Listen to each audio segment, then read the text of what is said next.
मुलाकात तहसील सफदराबाद से बाबर अली।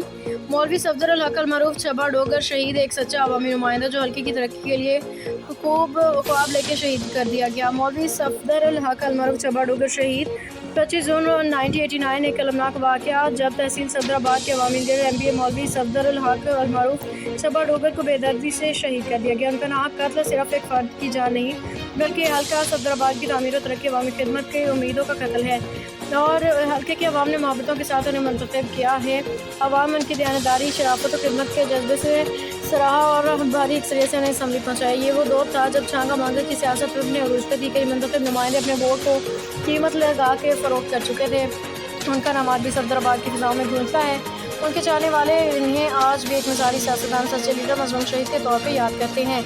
मौलवी सफदरुल हक डोगर ना सिर्फ एक सियासतदान बल्कि एक नजरिया थे जो आज भी जिंदा हैं।